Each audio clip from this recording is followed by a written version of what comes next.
So as another climate record tumbles last month, being the hottest June on record, who's going to save us? Because it isn't going to be this government. Maybe it could be our guest, Chloe Naldrett. She's a theatre producer, a mum of 2 boys, and a spokesperson for Just Stop Oil. Hello, Chloe. Thank you for joining us. Hi, thank you for having me. I wanted to ask you about your own personal journey. What was your moment that you were like, I have to drop everything and do this now? Was there like an epiphany? There was for me. There was a moment when I really engaged with the very discomforting truth about what the climate crisis means for my children. And that was a really sort of distressing moment for me. And everything that I've done since is basically about trying to run as fast as I can away from how that made me feel. So what was the moment? Well, I just I was standing in the shower and I just thought, it was a beautiful day outside, and I just had this moment of, what if I can't feed my kids? What if I can't keep them safe? What if the climate crisis is the biggest threat to law and order that the world will ever have seen? Because what do people do when they can't eat? What do people do when there's not enough drinking water? What do people do when their homes aren't habitable? What if I can't keep my children safe anymore? And what would that ask of me as a parent?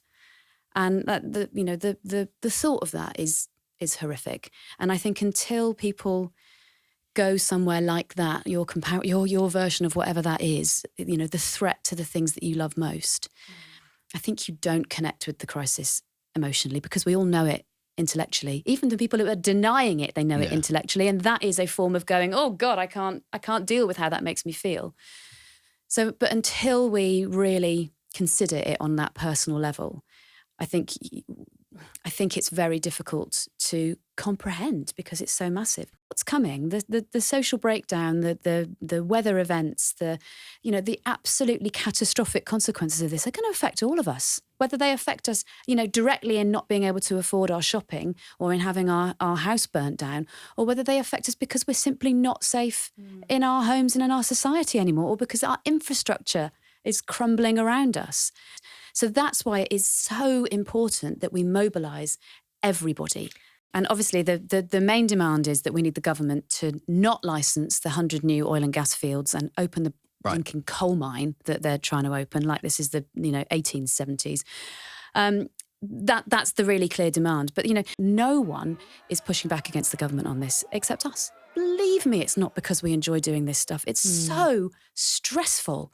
And, the stress of doing these actions, and then of court and of the possibility of fines and prison sentences, it's mentally and physically really demanding. But we're doing it because we don't know what else to do. The situation is absolutely desperate. And this is working because this is changing the public discourse around it, even if it's, we hate you, but actually we probably have got a point. This gives me a lot back. Right. This is so much better for me than sitting with that despair and that feeling of I can't do anything and that worry. This is so much better. But it is hard. It's hard reading all the reports. It's hard reading all the newspaper articles.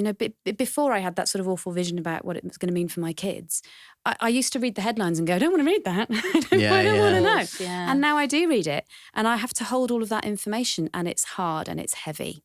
But I don't feel like I do it alone anymore. And I do feel like there's people who are looking out for me. And I do feel this enormous sort of swell of love and support from, not just from the activist community, but from, my network. When I go out and do Piers Morgan, I get all these messages from people going, I hope you're okay. It's so horrible. And that is really helpful, because I know that what I'm doing is being seen and appreciated, and it is changing the way people think.